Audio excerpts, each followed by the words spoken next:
Welcome to ProPractice, your guide to refine, enliven, and illuminate the piano repertoire.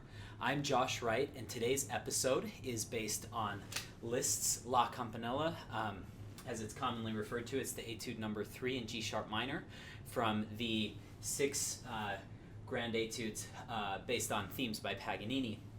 This is based on the second Paganini violin concerto final movement, and I would highly recommend listening to that to kind of imitate the violin in many ways.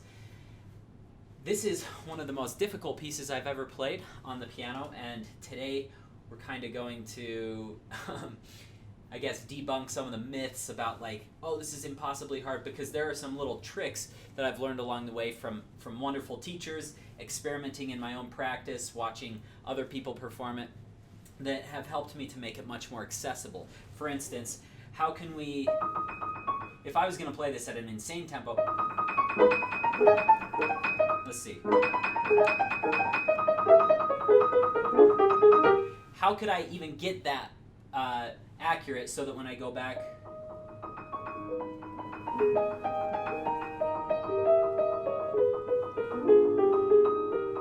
how can I be totally accurate there? How can I make these totally clear? How can I get my repeated notes totally clear? How do I even play this variation? I had a lot of questions on this on my own.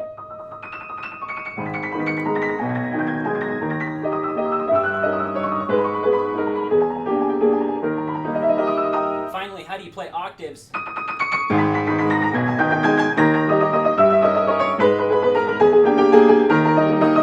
really fast? How do you get these leaps? Let's see.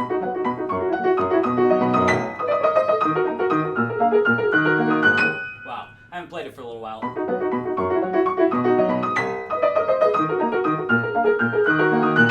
We're going to go over all these things, how to practice them, how to make sure they're just right, tight, sharp, ready to go for your performance.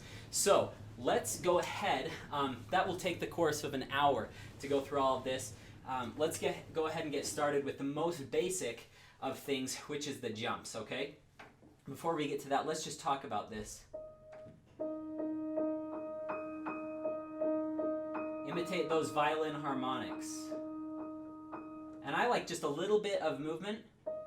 And to there, and to there, and to there, and then back off.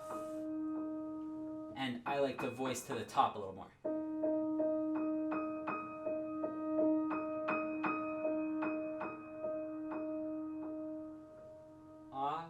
Okay, now, let's talk about this really in a basic way, okay? What I want you to do is I want you to start out by playing it very crudely, just to get you used to leaning into your thumb.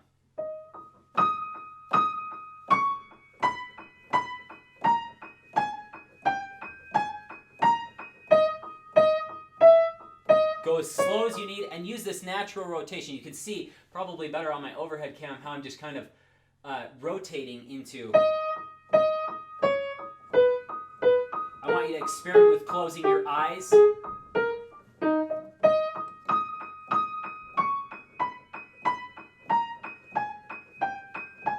I like to kind of go in circles in my hand. Little circle come around, down, around. What this helps me do is that helps me control the sound. Not only does it help me project by coming down like this, but if I come out a little bit, I can do nice shape.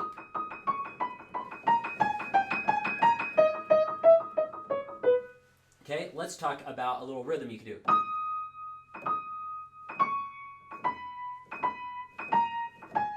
You can do these long, short rhythms, and the reason they're so valuable is you can really focus and isolate these to be so soft.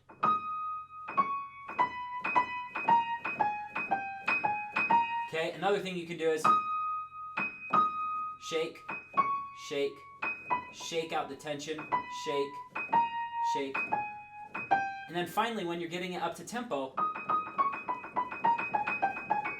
oh, I missed a note there, so I'm going to go back. And And I'm going to do little pieces like that until each one is perfect. Then I can add pedal. There are so many different interpretations of this because of a wonderful lesson that I had with a pianist I admire more than anyone else, to be honest. I choose to do pedal.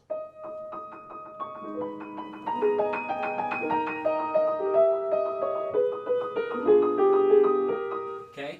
And you can do a mixture of no pedal. You could do totally dry if you like that. And maybe just a little touch of pedal off. You could do a mixture.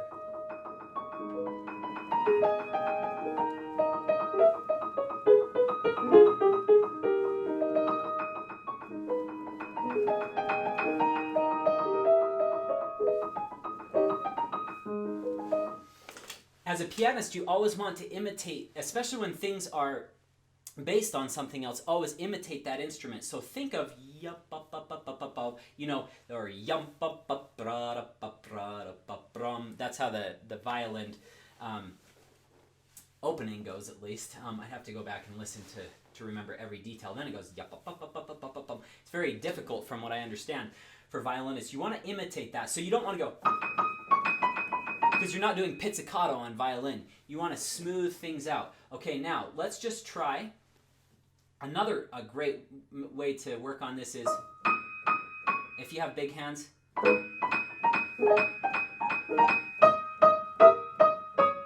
block as many as you can, and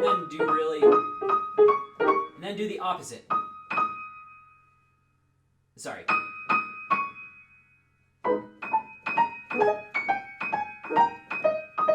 So you're going to the note, and you can also do.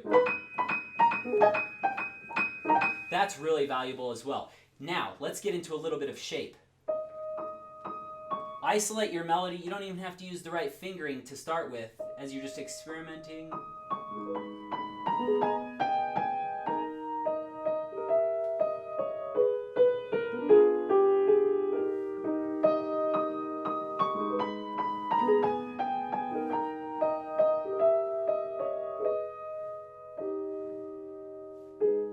Okay? Make it personal. Just because it's an etude doesn't mean you get to throw all the dynamics out the window and the expression and just play technical because it's a study. This is a study in music just as much as it is in technique. And to be able to control these little, why is it called La Campanella, little bell? These imitate bells. Very innocent sounding. And if you can make this opening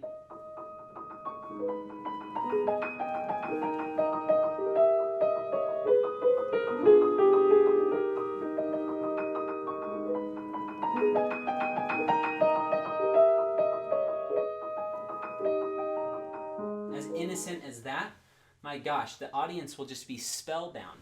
Okay, let's go ahead and move on to this next little part where it starts. Thank you so much for watching.